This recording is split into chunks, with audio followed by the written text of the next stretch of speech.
Okay. My name is Guilherme, and for this week's paper club, I chose on the measure of intelligence, a paper by François Chollet, and he basically goes over the problem of intelligence, and more specifically defining intelligence and measuring it, and how it's related to the field of AI.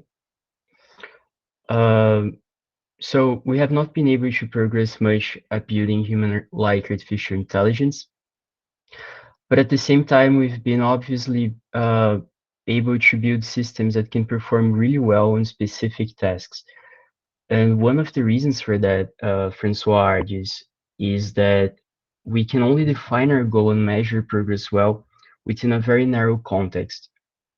So he says that we are lacking uh, a good definition and good ways of measuring intelligence when it comes to a more generalized form of intelligence. Um, and because we're lacking this, we have no direction when it comes to um, human-like AI. So, uh, defining intelligence, there is this nice definition in the paper. Intelligence measures an agent's ability to achieve goals in a wide range of environments. And there's three characterizations found in this definition, and actually in multiple definitions of intelligence. The first one is the characterization focused on task-specific skill. So in this case, it would be the achieving a goal statement. And there is the characterization that is focused on generality and adaptation. So in a wide range of environments statement. And these characterizations, they relate to opposing views of the nature of human mind. So there are basically two main ways that we've been used to understand the human mind. The first one is mind as a static assembly of special purpose mechanisms developed by evolution, only capable of learning what is programmed to acquire. So in this case, we would understand the human mind as a kind of a set of routines that have been developed throughout the history of evolution. And intelligence would be just that, would be this assembly of routines, and we can only learn and perform tasks that we were evolved to perform. And very interestingly, in the beginning of the AI field, this was the dominant interpretation of the nature of human mind. So it was understood that once we had big enough databases containing all the possible routines that a human needs to perform whatever a human performs, when that came to be, we would have human-like artificial intelligence. And nowadays, that is not the case. That is not the main notion that we have. The mainstream idea is of mind as a general purpose blank slate that is capable of turning arbitrary experience into knowledge and skill that could be directed at any problem. So this is what is mainstream today, especially since the rise of machine learning. And the author argues that both models of the nature of mind are actually wrong. The first one, because most skills and knowledge are acquired, so most of the things we do as human beings are not things that we encountered throughout evolution. So there's obviously not a fixed set of routines. But he says that the second interpretation is also wrong because cognition is indeed shaped by evolution somehow, because he says that we are born with a set of priors, and these priors, um, they are what kind of shapes our development process. So the actual nature of mind would be a sort of combination of these two notions here. So the spectrum of generalization, another definition found in the paper, generalization would be the ability to handle situations or tasks that differ from previously encountered situations. And there's obviously a spectrum of that that is related to how different the new situations that are encountered are from the previously encountered ones. So you have levels of generalization. A local generalization, he says, is an adaptation to known unknowns within a single task or well-defined set of tasks.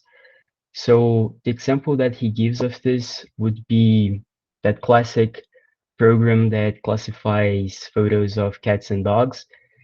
So you can present to it a image that it had never seen before, and it will correctly classify it. Um, but it's an unknown within a very narrow defined task. And most of the things that we do in AI nowadays are within this level, he says.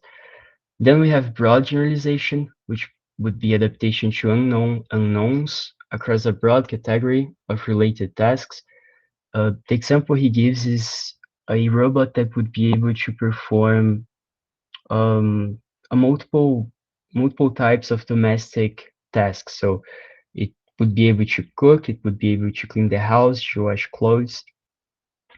And then we have finally extreme generalization, which would be adaptation to unknowns across an unknown range of tasks and domains. And the only examples that we have of this nowadays is human beings and possibly other intelligent species. And this spectrum of generalization is mirrored in the organization of human cognitive abilities. So we have this organization structure, this hierarchical structure of human cognitive abilities that come from psychology. And yeah, it's basically an hierarchy of human cognition. So human cognition would be formed by task-specific skills that come from broad cognitive abilities that themselves come from general intelligence. And Francois calls this general intelligence the G factor, which is this thing that we're trying to find out what exactly it is, and we're aiming for it, but we're still not able to exactly characterize it. Um, and yeah, he says that most of the things that we've been doing are at this level for now. So you're still very far away from getting to the holy grail of AI. Um, so measuring intelligence. There's no single formalized way to do skill-based evaluation. Um, Historically, we've been doing this. Human review, which is just a person um, observing a model and assessing how intelligent it is. Then we have white box analysis, which would be um, inspecting the implementation, that specific implementation of the model, the code, the inputs, the outputs, and again, scoring how intelligent it is. We have peer confrontation, which would be what we do with chess engines, for example. We let them play against each other and we let them play against human players. And this way we have an idea of how smart they are. And we have benchmarks with would be providing a test set for the model to use, and we already know the answers, and then we can score how well the model performs. And and yeah, one really important point that he talks about is that how misguided we are, because we've been creating these models that perform really well on specific tasks with this notion that that would we could extrapolate that to the model being intelligent. And he says that we can do that when we're dealing with human beings, because human beings, they were not born to perform that specific task. They don't have a set of priors that's specific for that task. So if a human being is performing really well at something, then we can say that uh, he must have uh, a high level of intelligence because he was able to learn that thing to that level. But that is not necessarily the case um, to a model, to a machine, because a machine wouldn't necessarily have the capacity of generalization, wouldn't be able to learn other tasks, the same way as well. So he says that instead of measuring task-specific skills, we should be aiming to measure broad abilities. And to do that, to try and have a feeling of how we could do that, he says we could borrow from the field of psychometrics, which is this field of psychology that is focused exactly on that, ways of measuring how intelligent a person is. And what usually is done um, is use a battery of tasks, and the results are analyzed via probabilistic models. So we give a human a lot of different tasks, and then by doing that and analyzing the performance of that human throughout that set, we hopefully get to measure something that is beyond the specific task, something that kind of transcends that specific task, and generalizes to all of them. And this kind of thing, this kind of um, test has been considered for AI, but in order for this to work, there are some things that need to be um, there are some things that have to be in place. So a human being, they should not know uh, the tasks beforehand. It should be something that's completely new for them, for example. And it's the kind of thing that is really hard to enforce for an AI system, right? Um, so new perspective, some of the new ideas that he proposes in the paper. Again, the difference between broad abilities and skill. He defines broad abilities as being related to adaptation to change, acquiring skills, and solving unseen problems. And skill is just the crystallized output of intelligence. Uh, and oh, so this is a really good important point as well, is that uh, testing for a skill at a previously known task can be gamed. So again, it's hard to enforce this for an AI. When the developers of the system know beforehand the tasks, um, they can inject the model with prior knowledge. So it would be more or less like the developers themselves solving the tasks and implementing the solution or uh, partial solutions in the model, and then limited training data. So if you can feed the model with a huge training set, then the model would be prepared for almost any task, and that would not mean that it's capable of generalizing. It would just mean that it has seen everything that it could have seen, right? So again, these things have to be controlled for when you're measuring the intelligence of a machine. This is yeah, so we need to control for priors, experience, and generalization difficulty of the task. This is a, a framework that he proposes. So we would have an intelligence system in the task, and the intelligence system would interact with the task, and it would create a skill program that would uh, solve the task.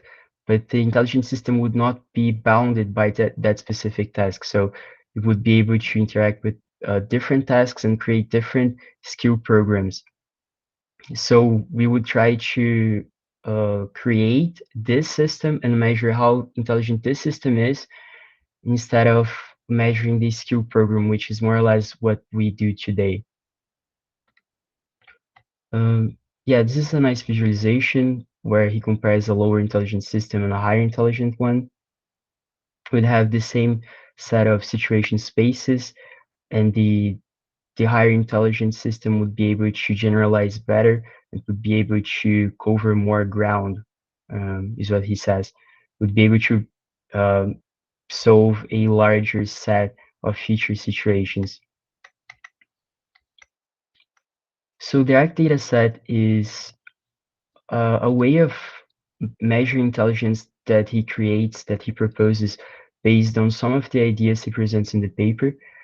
It's the Abstraction and Reasoning Corpus, and it's a data set intended to be used as a benchmark for general intelligence. It has some top-level goals. The first one is to be similar to a psychometric intelligence test. So this is in order for humans to be able to perform the test as well. So then we'll have a benchmark that is able to compare machines and humans. It's focused on measuring generalization instead of task-specific skill, and specifically in a broad form of generalization. It would control for experience. So again, in order for the test not to be easily gained, and it explicitly describes the complete set of priors it assumes and only requires priors close to innate human priors. So we see in a minute some of these priors, but what it actually is, it's a, a data set made of tasks to be completed. We have 400 tasks in the training set and 600 in the evaluation set, and each task is of this form. So we have some examples that need to be analyzed, and then the task itself should be completed based on these examples.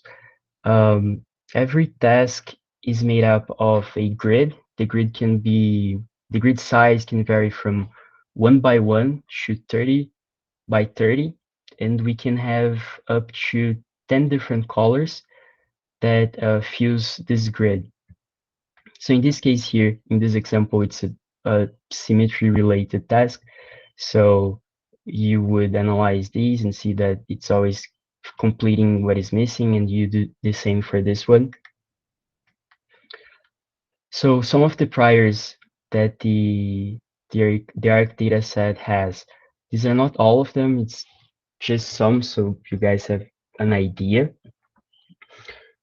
So object cohesion, uh, so we have objects that are defined by spatial contiguity and color continuity. So squares that are next to each other are kind of understood as an object, and squares that have the same color can as well be understood as the same object. Then we have numbers and counting priors. So these are counting notions, natural numbers, related notions, this kind of thing. So in this task, for instance, we have different numbers of each symbol, and then the answer would be to fill the grid with the object that appears the more times. Then we have basic geometry and topology priors. So one example would be symmetry related priors. So again, in this case, we have a symmetry related task.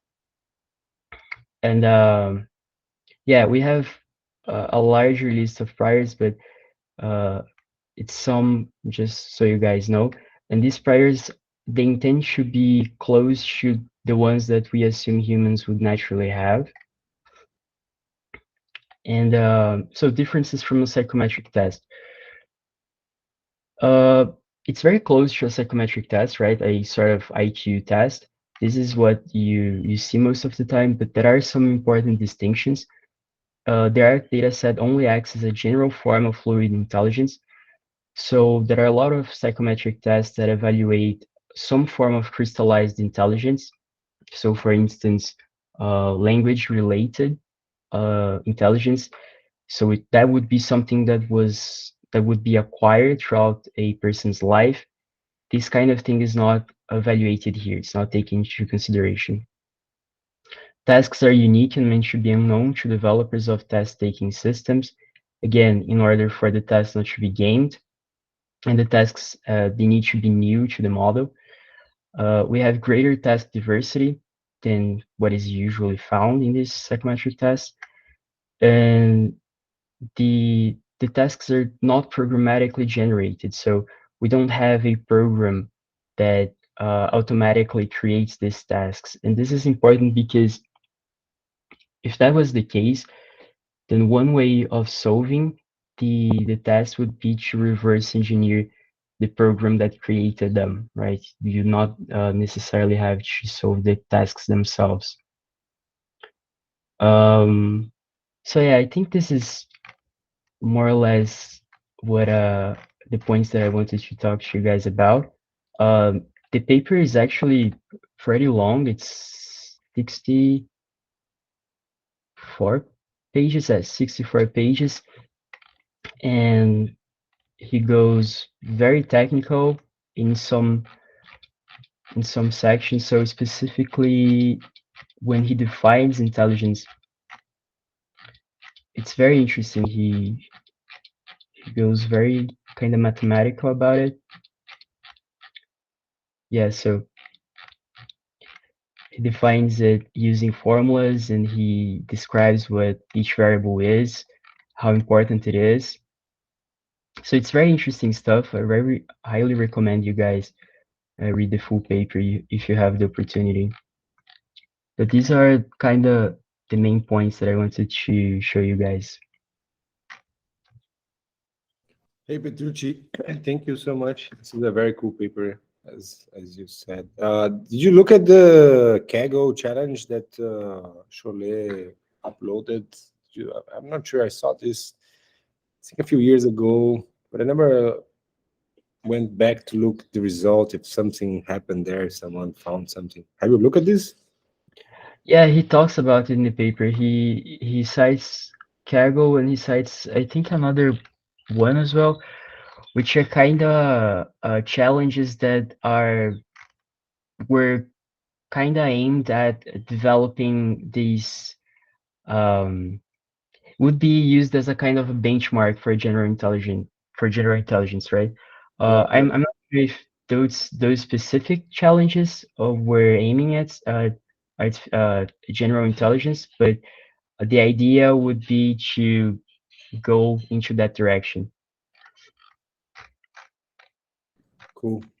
I remember the performance on those Kaggle challenges were terrible in at least in the beginning. Like I remember Chollet went into that machine learning street talk podcast right after writing this paper because it was really influential, right?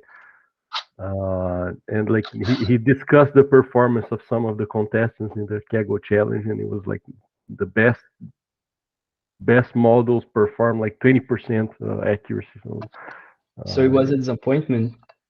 no, I mean it just shows that we're very far from reaching this level of generality, right? Yeah, yeah, yeah. Yeah, I really like this. I mean, I know that it's not things that are easy to be implemented in, you know, uh, day-to-day tasks, but I find it really interesting this kind of more theoretical notions of artificial intelligence and how we could possibly reproduce a more general form of it. Uh, I think it's again, it's very open still, and there are a lot of interesting ideas. You can play around with a lot of different theories. I really like it.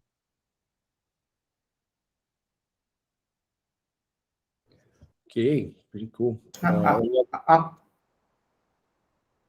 yeah, I'm gonna go a little bit different here on this case of generalization. Like, why do we need to generalize this? Like, why? Like, let's take the example of our brain. Do we generalize stuff, or our brains tell us like, okay, right now I'm looking at a screen, right? So my brain is telling me my brain is sending signals to my eyes, right? Okay, look at the screen. So I'm not generalizing all of the stuff around my laptop or things like that. Okay, right now I'm focused on this, something like that. And right now, if I turn my eyes and look somewhere else, so my whole focus will be shifted, right? So my brain is telling me, okay, my eyes could be a model, my brain could be a system, right? So system is commanding a particular model. That is my look at the screen. Now look at the mouse, something like that. It's a little bit weird, but No, no, But are are we you generalizing it?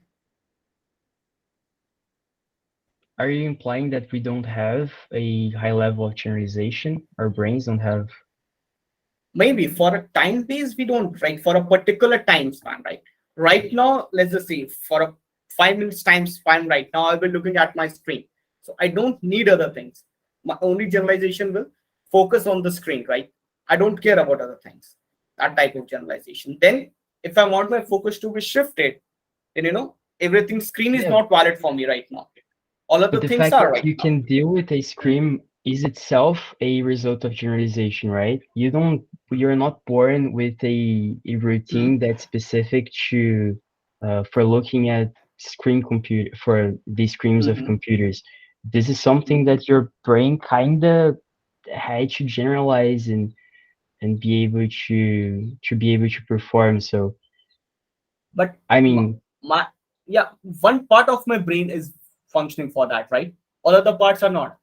Let's just say there's a concept, right is for, I don't know, I could be very wrong here. Right could be for logic, left is for movement, something like that. So right now one part of my brain is thinking about it, right? Another part is working for something else.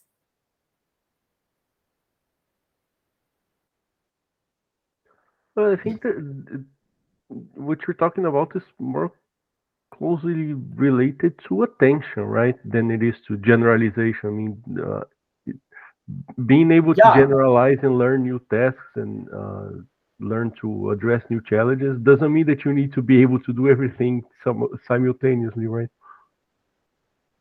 but even we as a humans are not good at everything, right? Yeah, that's true. That could be a thing, right? We as a human are not good at everything. So in case of model, it also cannot be good at everything, right? Hmm. Like if we are talking about general intelligence, why should a model be good at everything, right? Just saying that maybe like we don't. If you look at the brain, RMI scanners, when you're doing some different brain activities, you do see different regions of the brain that are able to respond to such activities. So if you are looking at colorful images, maybe a part of your brain will be activated, and then if you listen to a song, maybe a different part of your brain it is activated. But the generalization, I think it happens when you lose one of these senses, or if you're born without like eyes, or you're blind, the same part of your brain will learn to maybe to listen to music, and that's in the end is the generalization that maybe we're talking how the neurons are connected. How we adapt to things, something like that. So Matilda is here with me. Matilda want to say something. Yeah.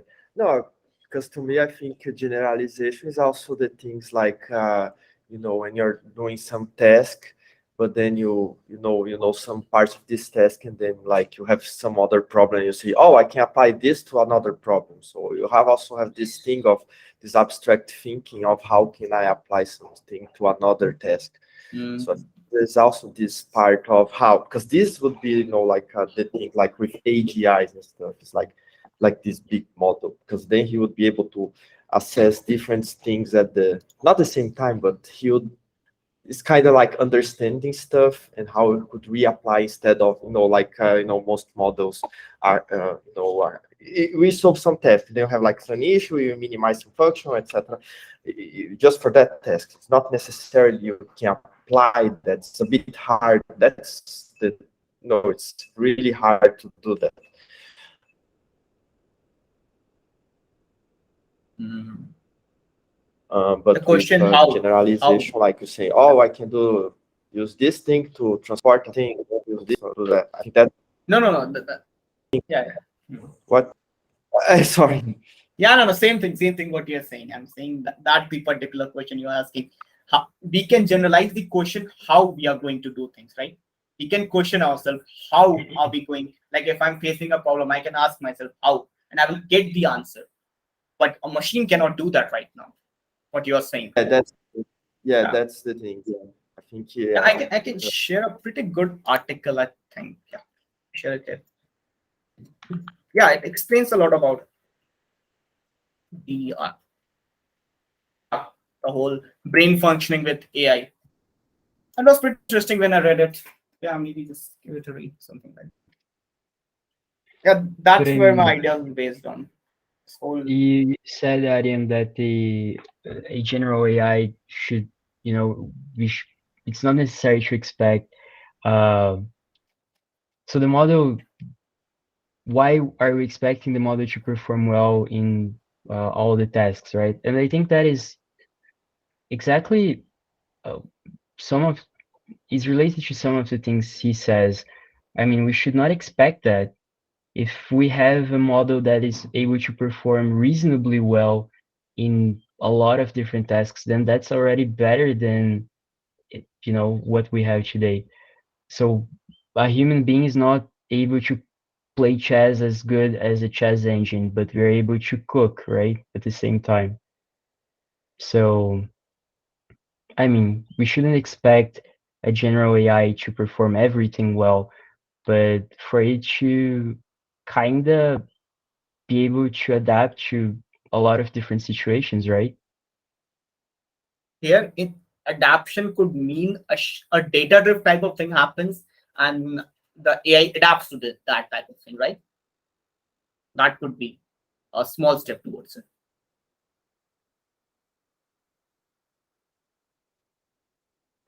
And also, like, no one is saying that humans have AGI and nothing else has it, right? There's a gradient, right? We have a very limited intelligence, like in the grand scheme of possible levels of intelligence. So what we're talking about is how to measure it, right? It doesn't mean that the human level intelligence is the ultimate goal of AI system. Yeah, he talks about it on the paper. He calls it, I think, universal AI, because he says exactly that. We are limited by our set of priors, right? We see the reality in a very specific, well-defined way, and we should not limit the evolution of AI to that goal. The AI could possibly go way beyond that, right? Hmm. That's- What's way beyond that would be? That would be an interesting question. Yeah, I think it would be something that's beyond our priors, our sense organs, right? So we are always creating the simulation of reality in our brains that comes from the the inputs that we get from our senses and our limited cognition trying to make sense of them somehow. So the sound doesn't exist in nature, right? It's we interpreting a phenomena that happens in reality. So AI would not necessarily be bounded to that. It could get way more data from the universe and extrapolate and interpret them in ways that we cannot possibly imagine. So data that is not within our a human reach, but it exists. Maybe an example could be a certain sounds above certain decibel, something like that, right? Yeah, yeah, something that I think is beyond our sense organs and also things that are beyond our cognition.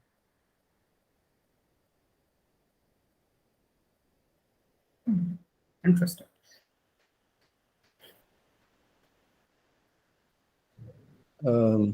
Anyone else? Any other comments, questions here?